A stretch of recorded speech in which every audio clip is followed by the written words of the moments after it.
Hello friends, कैसे हो आप सब। स्वागत है आपका मेरे इस YouTube channel Daya genius tutorial for science and problems में। तो फ्रेंड्स, आज हम जूलॉजी के कुछ एमसीक्यूज करेंगे। इसके पहले भी कुछ जूलॉजी के एमसीक्यूज किए थे, इसके पहले वाली वीडियो में आप देख सकते हैं। तो ये स्टार्ट करते हैं। विच of the following is the structural and functional unit of the human nervous system, यानी कि निम्नलिखित में से कौन सा मानव तंत्रिका तंत्र की संरचनात्मक और कार्यात्मक इकाई है। Option A brain, option B axon, option C dendron, option C neuron.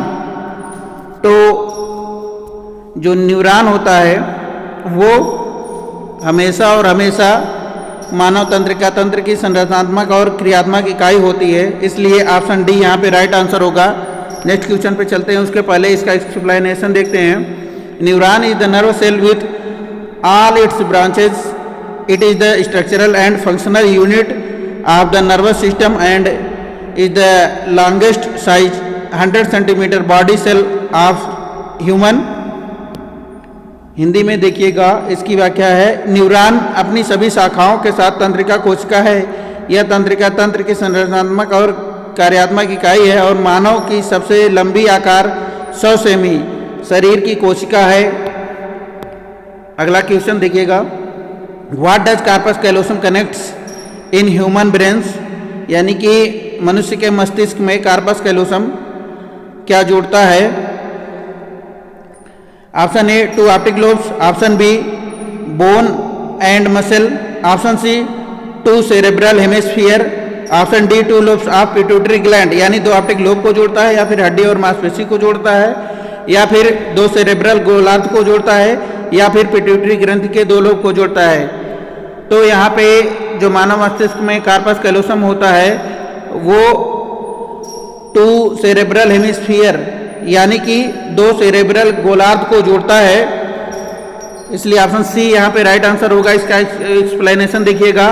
Corpus callosum is a part of the mind that allows communication between 2 hemisphere of the brain. It is responsible for transmitting neural message between both right and left hemisphere. Corpus callosum दिमाग का एक हिस्सा है जो मस्तिष्क के 2 गोलार्धों के बीच संचार की अनुमति देता है। यह दाएं और बाएं दोनों गोलार्धों के बीच तंत्रिका संदेशों को प्रसारित करने के लिए जिम्मेदार है। अगला क्वेश्चन देखिएगा, question number 13। How many pairs of the spinal nerve are found in human, यानी कि मनुष्य में मेरुदंड की कितनी जोड़ी पाई जाती हैं। Option A 33, option B 31, option C 13, option D 12। तो मनुष्य के शरीर में मेरुदंड में 31 जोड़ी स्पाइनल नर्व पाई जाती हैं, इसलिए यहाँ पे ऑप्शन बी राइट आंसर होगा।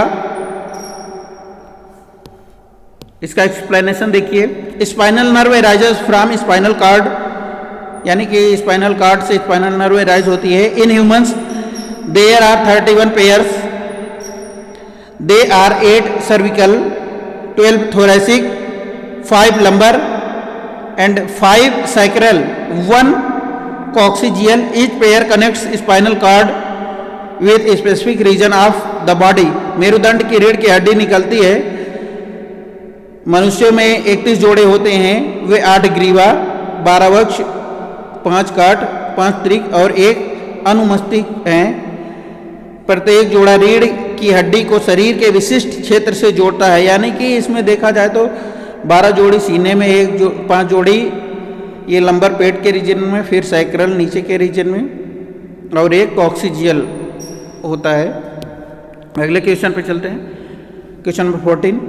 Which of the following part of the human brain has center for controlling breathing? मानव मस्तिष्क के निम्नलिखित में से किस भाग में श्वास को नियंत्रित करने का केंद्र होता है। Option A medulla oblongata, option B diencephalon, option C cerebrum, option D cerebellum. यानी कि मानव मस्तिष्क का कौन सा भाग होता है, यानी किस का काम होता है ब्रीदिंग को कंट्रोल करने का। तो मेडुला ऑब्लांगेटा जो होता है इसका काम रहता है श्वास क्रिया को नियंत्रित करने का, यानी ऑप्शन ए राइट आंसर होगा। एक्सप्लेनेशन देखिए, medulla oblongata is cone shaped neuronal mass responsible for autonomic functions. This part of brain is center for respiration and circulation. Medulla oblongata शंकु के आकार का न्यूरोनल द्रव्यमान है जो स्वायत्त कार्यों के लिए जिम्मेदार है। मस्तिष्क का यह हिस्सा श्वसन और परिसंचरण का केंद्र है, यानी कि ब्लड सर्कुलेशन और रेस्पायरेशन दोनों को कंट्रोल करता है मेडुला ऑब्लांगेटा। अगला क्वेश्चन देखिएगा, question number 15, which of the following taste bud is present on the lateral side of the human tongue, यानी कि निम्नलिखित में से कौन सी स्वाद कलिका मानव जीव के पार्श्व किनारों पर मौजूद होती है? बीटर, साल्टी, सावर या फिर स्वीट। कहे तो कड़वा, नमकीन, खट्टा या फिर मीठा। तो साइड में जो प्रेजेंट होती है वो टेस्ट बड किसको डिटेक्ट करती है? हमेशा और हमेशा सावर को, यानी खट्टे चीज को लैटरल साइड पे जो होती है, इसलिए ऑप्शन सी यहाँ पे राइट आंसर होगा। एक्सप्लेनेशन देखिए, humans can perceive 4 basic modalities of taste, that is sweet, sour, salty and bitter. Other tastes like pepper, chocolate etc. experienced by combination of 2 or more fundamental tastes. मनुष्य में स्वाद के 4 बुनियादी तौर तरीकों को समझा जा सकता है, यानी मीठा, खट्टा, नमकीन और कड़वा। अन्य स्वाद जैसे काली मिर्च, चॉकलेट आदि 2 या 2 से अधिक मौलिक स्वादों के संयोजन से अनुभव किए जाते हैं। अगला क्वेश्चन देखिएगा, which of the following is a balancing organ in human. कह रहा है कि निम्नलिखित में से कौन सा मानव में संतुलन साधने वाला अंग है? Ear drum, vestibular region, cochlea, organ of Corti. तो यहाँ पे जो वेस्टिबुलर ऑर्गन है, यानी वेस्टिबुलर रीजन, ये वेस्टिबुलर क्षेत्र जो होता है, ये मानव में संतुलन यानी बैलेंसिंग ऑर्गन होता है। तो इसलिए ऑप्शन बी यहाँ पे राइट आंसर होगा। इसका एक्सप्लेनेशन देखिए, वेस्टिबुलर रीजन इसके लिए रिस्पॉन्सिबल होता है। तो vestibule is the central part of inner ear and is situated middle to eardrum behind cochlea. It contains organ of hearing, cochlea and organ of balancing, labyrinth. Vestibule आंतरिक कान की केंद्रीय कला और कॉक्लिया के पीछे कर्ण के मध्य में उपस्थित है। इसमें श्रवण का अंग कॉक्लिया और संतुलन का अंग भूल भुलैया होता है। अगला क्वेश्चन देखिएगा, which of the following part of the parietal pleura covers the superior surface of the human diaphragm. पार्श्विका फुफ्फुस का आवरण का निम्नलिखित में से कौन सा भाग मानव डायफ्राम की ऊपरी सतह को कवर करता है? Option A intercostal nerves, option B pneumothorax, option C mediastinal pleura, option D diaphragmatic pleura. तो डी ऑप्शन है डायफ्रैग्मेटिक प्लूरा। तो यहाँ पे जो राइट आंसर होगा वो डायफ्रैग्मेटिक प्लूरा होगा, यानी ऑप्शन डी राइट आंसर होगा। एक्सप्लेनेशन देखिएगा, diaphragmatic pleura is a layer of parietal peritoneum overlaying the thoracic surface of the diaphragm and the lung. Diaphragmatic फुफ्फुस का आवरण पार्श्विका पेरिटोनियम की एक परत है जो डायफ्राम और फेफड़े की वक्षीय सतह को ओवरले करती है यानी ढकती है। Next question, which of the following hormone helps in the secretion of HCl from stomach.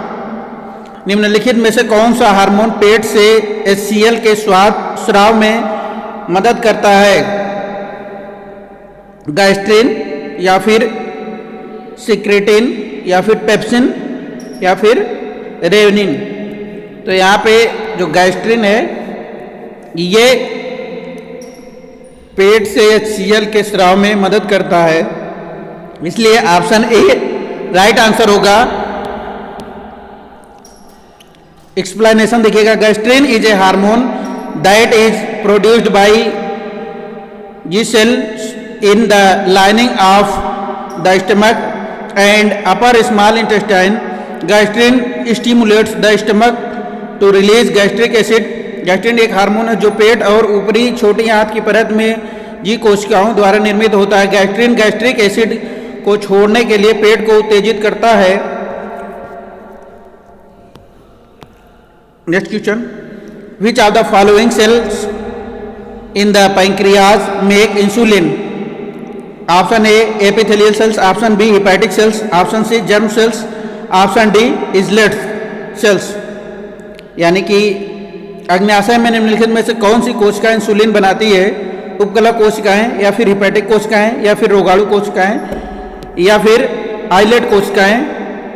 तो जो इजलेट सेल्स होती हैं ये इनका फंक्शन होता है इंसुलिन बनाने का। तो यहाँ पे राइट आंसर होगा ऑप्शन डी। एक्सप्लेनेशन देखिएगा, islet are tiny cluster of cells in the pancreas. These make insulin which controls blood sugar level.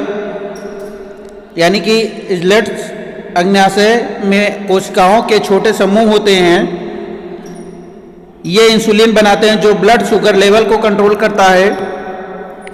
Last question, human placenta is derived from amnion, Korean, allantois and Korean allantois.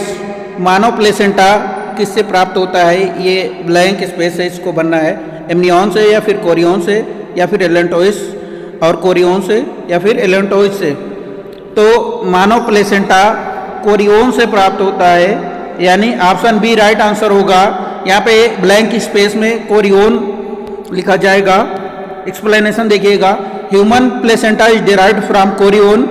The chorion and amnion together forms amniotic sac.